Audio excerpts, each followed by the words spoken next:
আসসালামু আলাইকুম ওয়া রাহমাতুল্লাহি ওয়া বারাকাতুহু। কথা বলার ছিল অনেক, সময় আমাকে সুযোগ দেয়নি। सितारों से आगे जहां और भी है, अभी इश्क के इम्तिहान और भी है।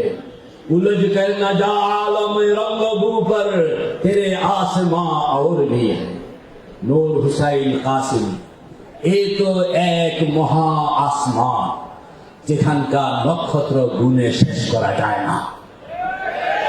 এক একটা করে যদি আলোচনা করা হয়, বহু দিনের পর দিন, সপ্তাহ পর সপ্তাহ, মাসের পর মাস চলে যাবে।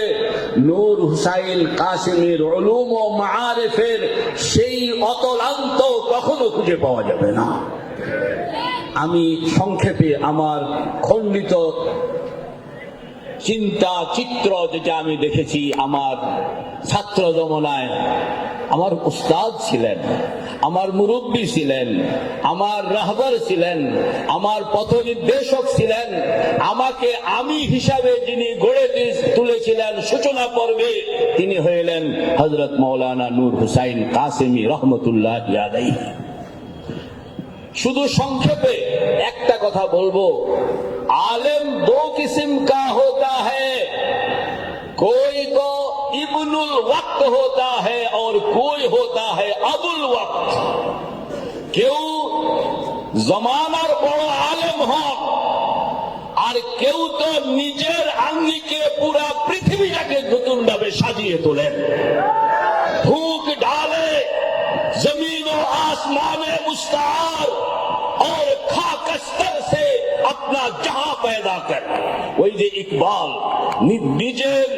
নিজের পছন্দ মতো জগৎ রচনা করার যে আহ্বান মরহুম ইকবাল লেগে গিয়েছিলেন, তার সফল বাস্তবায়ন করেছিলেন যিনি আমাদের যুগে, তিনি হইলেন হযরত মাওলানা নূর হুসাইন কাসেমি রহমতুল্লাহ আলাইহি। কেন বললাম? আমি আমার আগের বিষয় তো জানি না। স্বাধীনতার পর 1975 সালে মাদ্রাসার অঙ্গনে আসলাম। হযরত মাওলানা নূর হুসাইন কাসেমি রহমতুল্লাহ আলাইহি এবং এক ঝাঁক যোগ্য আলেম দেওবন্দ থেকে তখন তশরিফ এনেছিলেন, এবং তারাও নবীন, মাত্র হয়তো মাদ্রাসার অধ্যাপনা শুরু করলেন, আর আমরা হইলাম তাদের প্রাথমিক সময়ের ছাত্র। তারা এই বাংলাদেশকে নতুন একটা আবহ, নতুন একটা চেতনা, নতুন একটা জাগৃতি, নতুন একটা উত্থানের দাওয়াত নিয়ে ফরিদাবাদ কাম শুরু করেছিলেন।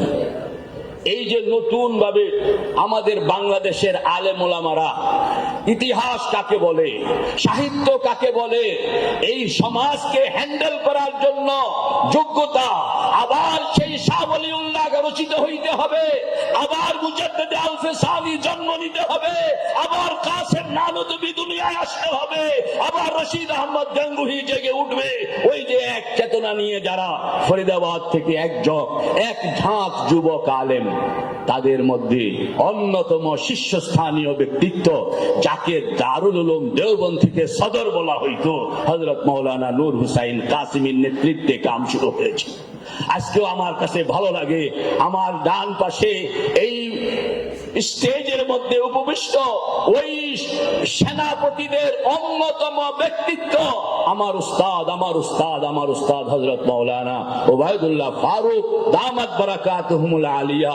আমরা চাতক পাখির মতন এই ইসহাক ফরিদি, আবুল ফাতা ইয়াহইয়া, আবু সুফিয়ান জাকি, আর আমরা এরকম কিছু ছাত্র ছিল যারা এরকম চাতক পাখির মতন থাকতেও, আর এরা সবক পড়াইতেন। নূর হুসাইন কাসেমি রহমতুল্লাহ আলাইহি নফহাতুল আরব পড়াইতেছেন আমাদেরকে। সবকের ভিতরে শাহ ওলিউল্লাহ কি ছিলেন, মুজাদ্দিদ আল-ফিসানি কি ছিলেন, সারা জগৎকে শাইখুল হিন্দ কিভাবে হ্যান্ডেল করেছিলেন, পুরা ইতিহাস, পুরা দর্শন, পুরা কর্ম পদ্ধতি সবকিছু আদবের সবকের মধ্যে শিখাইতেছেন। এই কি অদ্ভুত তাদের কর্মতৎপরতা, অদ্ভুত পদ্ধতি ছিল। কিতাব নিলেন তো সুল্লামুল উলুম পড়াইতেছেন, সারা বছরের কোনদিন সুল্লাম কিতাবটা হাতেও নেননি। এই হইল নূর হুসাইন কাসেমি।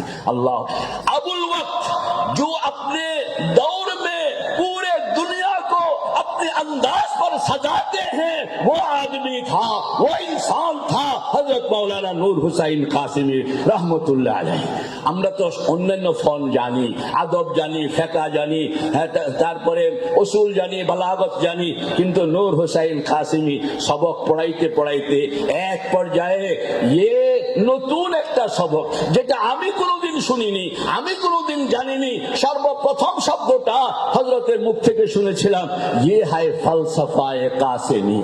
फलसफाए कासिमी हजरत बार बार बोलते हैं कि कासिमी बहुत है, लेकिन फलसफाए कासिमी पर मुताला करने वाला बहुत कम है। এরপর সবকের মধ্যে পড়াইতেছেন এক কিতাব, হয়তো ওই সবকের ভিতরে নিয়ে আসছেন ফলসফায়ে কাসিমি কি থা। অনেকে আপনাদের কাছেও আমি এটা হলফ করে বলতে পারবো, সুল্লাম भी पढ़ चुके हैं, मुल्ला हसन भी पढ़ चुके हैं, काजी भी पढ़ चुके हैं, हमदुल्लाह भी पढ़ चुके हैं, मुल्ला जलाल मुल्ला मुबीन भी पढ़ चुके हैं, लेकिन फलसफाए कासिमी आपको शायद के मालूम है। এই যে ফলসফায়ে কাসিমি নতুন আঙ্গিকে আপনার হযরত কাসিম নানুতুবি হুজ্জাতুল ইসলাম কাসিমুল উলুম ওয়াল খায়রাত নতুন ভাবে পৃথিবীটাকে সাজানোর জন্য দারুল উলুম দেওবন্দকে কেন্দ্র করে যে একটা ফিকির নিয়ে আসছেন, এই ফিকিরটাকে ফিলোসফিক্যাল ভাবে হযরত মাওলানা নূর হুসাইন কাসিমি অনেক উচ্চ পর্যায়ের একজন ফিলোসফার। আমি জিজ্ঞেস করলাম যে হুজুর ফলসফায়ে কাসিমি জিনিসটা কি? হুজুর সংক্ষেপে আমাকে যেটা বুঝাইলেন সেটা হলো, দেখো হযরত নানুতুবি আলাইহির রহমা পুরা শরীয়ত কে যেরকম আকলিয়াতের দ্বারা শাহ ওলিউল্লাহ সাজাইছেন, মাহসুসাতের দ্বারা শাহ আব্দুল আজিজ সাজাইছেন, এরকম ভাবে এই ফিতরিয়াতের দ্বারা পুরা শরীয়ত কে ব্যাখ্যা করেছেন হযরত নানুতুবি। বুঝানোর জন্য বলতেছি, নাকটা উপরে, চোখটা আরো উপরে, কপালটা আরো উপরে। হযরত নানুতুবি প্রমাণ করছেন যে কপালটা এখানেই থাকা, এটাই হইল আকলের তাকাজা, এই জন্য কপালকে উপরে রাখা হয়েছে। এর জন্য কোরআন হাদিস তারপরে যুক্তি তর্ক দিয়ে এটাকে প্রমাণ করছেন। চোখ কোথায় থাকতে হবে, যেখানে রাখা আছে এইটাই যুক্তিযুক্ত।